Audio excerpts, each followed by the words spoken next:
ودليلا وعينا حتى تسكنه أرضك طوعا وتمتعه فيها طويلا برحمتك يا ارحم الراحمین۔ پروردگار جتنے مومنین تشریف فرما ہے تمام کی حاجات کو قبول فرما، جو ہمارے گناہان صغیرہ و کبیرہ ہیں ان سے درگزر فرما، جو مومنین مخصوص نے دعائیں ذمہ لگائی ہیں ان کی دعاؤں کو شرف قبولیت عطا فرما، جو مریض ہیں ان کو صحت یاب فرما، جو مقروض ہیں ان کے قرض خیر سے ادا فرما۔ پروردگار حجت خدا کا جل ظہور فرما، ہمیں مراجع کا تابعدار بنا، ہمیں حجت خدا کا صحیح فرما بردار بنا، حجت خدا کی زیارت کے قابل بنا۔ تمام دعاؤں کی قبولیت کے لیے جاگتی ہوئی صلوات پڑھیں محمد اللہم صلی علی محمد وآلہ۔ کچھ دوست جو بکھرے ہوئے بیٹھے ہیں التماس کروں گا کہ سامنے آ جائیں، کیونکہ تسبیح کے دانے بکھرے ہوئے ہوں تو نہ پڑھے جاتے ہیں نہ گنے جاتے ہیں۔ اعوذ باللہ من الشیطان الرجیم، بسم اللہ الرحمن الرحیم، الحمد للہ الذی الواحد الاحد الفرد الصمد الذي لم يلد ولم يولد ولم يكن له كفوا احد۔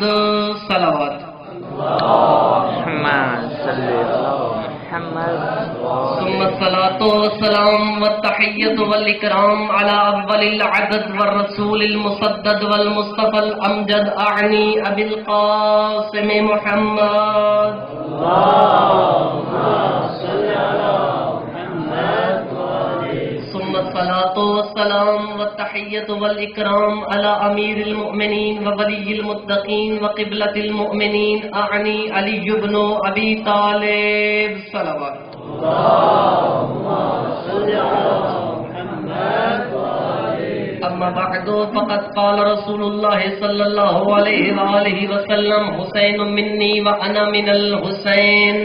صلوات اللہم صلی علی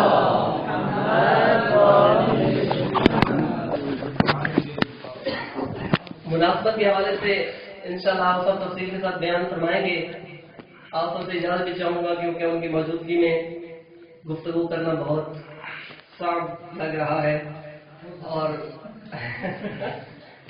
یہاں پہ کافی علماء کرام جو آتے ہیں باہر سے بڑے بڑے خطبہ کی حسن ظفر نقوی صاحب، شیخ سخاوت قمی صاحب جیسے خطبہ بھی یہاں آنے سے کلام کرنے سے گھبرا جاتے ہیں کہ طلاب میں بولنا بڑا مشکل ہوتا ہے، اور سب سے مشکل خطبہ پڑھنا ہوتا ہے کیونکہ اعراب اور اس کی غلطیاں ہو جاتی ہیں۔ آپ حضرات سے ملتمس رہوں گا کہ جہاں پہ میں غلطی کروں مجلس کے بعد میری تصحیح فرمائیں گے۔ آپ کی توجہ رہے گی تو میں 10-15 منٹ کے اندر ختم کروں گا، اور اگر توجہ نہیں رہے گی تو پھر اس سے زیادہ طول دے دوں گا تاکہ توجہ ہو جائے اور آپ سب کے لیے پڑھ تو ماحول بن جائے۔ بر محمد والے محمد غلام صاحب صلوات اللہم صلی علی محمد وآلہ۔ اللہ کا وہ نبی جو بغیر وحی کے کلام نہیں کرتا، اور اس کی شہادت اللہ کی کتاب دے رہی ہے، اور کتاب بھی ایسی ہے کہ جس کے بارے میں خدا خود فرماتا ہے لا ریب فیہ کہ یہ وہ کتاب ہے کہ جس میں ذرہ برابر نہ شک کی گنجائش ہے نہ شبے کی گنجائش ہے۔ میں یہاں پہ کہنا چاہوں گا کہ جو اس کتاب میں شک کرے اس بندے میں شک ہو سکتا ہے، اللہ کے کلام میں شک نہیں ہو سکتا۔ اور یہ ایسی کتاب ہے کہ جس کی ضمانت خود خدا نے دے دی، اور یہی کتاب بول کر کے کہتی ہے وما ينطق عن الهوى ان هو الا وحي يوحى کہ میرا نبی اس وقت اپنی زبان کو حرکت بھی نہیں دیتا جب تک کہ وحی کا نزول نہ ہو جائے۔ اور قبلہ حضرت حسن ذیلی صاحب کا مشہور زمانہ جملہ ہے کہ وہ فرماتے ہیں یعنی پیغمبر وحی کہتا ہے جو وحی کہتی ہے، یعنی جو وحی کے بغیر زبان کو حرکت بھی نہیں دیتا۔ تو اب مجھے کہنے کا حق حاصل ہے کہ اگر کسی کو اپنے کندھوں پہ سوار کرے تو اپنی مرضی سے نہیں، اللہ کی مرضی سے۔ اگر مسجد میں سب کے دروازے بند کر کے علی کا دروازہ کھلوائے تو اپنی مرضی سے نہیں، اللہ کی مرضی سے۔ اور اگر کوئی زہرا کے رشتے کے لیے خواستگاری کرے، سب کو انکار کرے، علی کو اقرار کرے تو اپنی مرضی سے نہیں، اللہ کی مرضی سے۔ اس کی ساری زندگی، اس کے تمام افعال کردار سنت ہے ہمارے لیے۔ اور آج کل یہ بھی سازشیں ہو رہی ہیں کہ سنت باز کام نہیں ہے، ان سازشوں سے بھی ہوشیار رہنا ہے۔ مسجد نبوی ہے، پیغمبر خطبہ دے رہے ہیں، امام حسن علیہ السلام اور امام حسین علیہ السلام تشریف لاتے ہیں۔ امام حسین چلتے ہوئے ابا کے دامن سے الجھتے ہیں، زمین پہ گر جاتے ہیں۔ نبی پیغمبر خطبہ چھوڑ کے آ کے حسین کو گلے سے لگاتے ہیں. پہلے تو اپنا پیغام دے رہے تھے، اب ممبر پہ آ کے اپنی باتیں نہیں، اب حسین کی مجلس شروع کر دی. کتنا توجہ رہے گی ایک جملے پہ. اب آ کے حسین کا تذکرہ شروع کیا اللہ کے نبی نے، اور سامنے سے صحابی نے کھڑے ہو کے کہا یا رسول اللہ، یہ جو حسین دامن سے الجھ گرے ہیں، آپ ہمیں حکم کر دیتے، پہلی صف میں علی تشریف فرما ہے، اسے کہہ دیتے کہ جا کے حسین کو اٹھا کے دے دو. آپ کسی صحابی کو کہہ دیتے، آپ کے اتنے وفادار موجود ہیں، آپ کے اتنے چاہنے والے موجود ہیں، یہ آپ نے خود خطبہ کیوں چھوڑا، خود ممبر سے نیچے کیوں آئے؟ اس وقت اللہ کے نبی نے ارشاد فرمایا کہ میں اپنی نگاہ رسالت سے دیکھ رہا تھا، یہ نواسا نہیں گر رہا تھا، اللہ کا دین گر رہا تھا. اگر نواسے کا مسئلہ ہوتا میں ممبر سے کبھی نہ اٹھتا. جب اللہ کے دین کو حجت خطرے میں دیکھتی ہے تو پھر آنا پڑتا ہے. یعنی حسین مجسم دین خدا ہے. اور یہ حسین کی جو تحریک، کربلا کی تحریک، ایک ایسی تحریک ہے کہ جس کے محرک حسین ابن علی نے اپنی اس تحریک کے آغاز میں ہی اپنی فتح کا اعلان فرما دیا. کیا فرمایا کہ میں جا رہا ہوں اپنے نانا کی امت کی اصلاح کی خاطر جا رہا ہوں. اور ایک علم عمرانیات آپ پڑھتے ہیں، علم سماجیات پڑھتے ہیں حاجی صاحب، اس کے اندر ایک قانون ہے کہ اگر کوئی بھی تنظیم، کوئی گروہ، کوئی حزب، کوئی پارٹی، کوئی پامفلیٹ اگر 3 قسم کی اس کی مخالفتیں شروع ہو جائے تو وہ صفحہ ہستی سے مٹ جاتا ہے. آپ اگر بات پوری سمجھ میں آئے گی تو انشاءاللہ ضرور آپ لوگ بولیں گے. پہلا کیا؟ The power of state. اگر حکومت خلاف ہو جائے تو پارٹی وجود سے عدم کے اندھیروں میں چلی جاتی ہے. دوسرا دا پاور آف اکانومی. مال و دولت اور بیت المال اگر کسی پارٹی اور کسی پامفلیٹ کے خلاف استعمال ہونا شروع ہو جائے تو وہ بھی وجود سے عدم کے پیکروں میں ڈھل جاتا ہے. آخری بات کون سی بات؟ The power of military. اگر کسی ملک کی فورس، کسی ملک کے محافظ اس تحریک یا تنظیم یا حزب کے مخالف ہو جائیں تو وہ پھر بھی وجود سے عدم کے اندھیروں میں چلی جاتی ہے. لیکن عزیزان محترم توجہ فرمائیے، ایک ہی زمانے کے اندر تحریک ہے، وہ تحریک ہے تحریک حسین ابن علی. تحریک حسین ابن علی ایک ایسی ناگزیر تحریک ہے کہ قلم حسینیت کے خلاف، توجہ نہیں فرمائی آپ لوگوں نے، قلم حسینیت کے خلاف، علم حسینیت کے خلاف، تاریخ حسینیت کے خلاف، مؤرخ حسینیت کے خلاف، حاکم حسینیت کے خلاف، حکومت حسینیت کے خلاف، دندنات مفتیوں کے فتوے حسینیت کے خلاف. لیکن آج بھی اتنی دہشت گردی حسینیت کے خلاف، دہشت گرد حسینیت کے خلاف، دھمکیاں حسینیت کے خلاف، دھماکے حسینیت کے خلاف، لیکن اتنی زیادہ سختیوں کے باوجود جو ادب سے پیار رکھتے ہیں، آج بھی کائنات کی پیشانی پہ امام حسین کی عزاداری ایسے چمک رہی ہے جیسے نئی نویلی دلہن کے ماتھے پہ تازہ تراشا ہوا جھومر چمکتا ہے.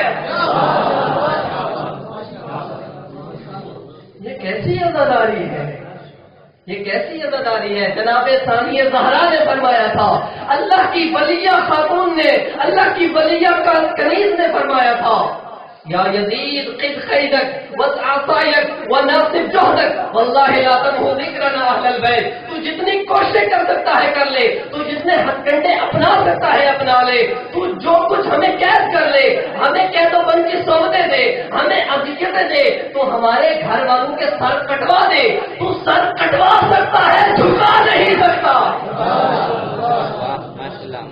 بی بی نے فرمایا نا واللہ لا تمحو ذکرنا اہل البیت. بی بی کو قسم کھانے کی ضرورت نہیں ہے، لیکن تعویذ کے لیے فرما رہی ہے خدا کی قسم، یہ اللہ کی ولیہ کا تم سے وعدہ ہے، تم نہ کل ہمارے ذکر کو مٹا سکے نہ آج مٹا سکتے ہو. یہ بنو امیہ اور بنو عباس کے بدماشوں نے بہت زیادہ کوشش کی کہ یہ ذکر مٹ جائے، وہ مٹ گئے، یہ آج بھی زندہ ہے. انہوں نے کیا کیا نہیں کیا. امام حسین کی قبر پہ فرات کا پانی چھوڑا گیا.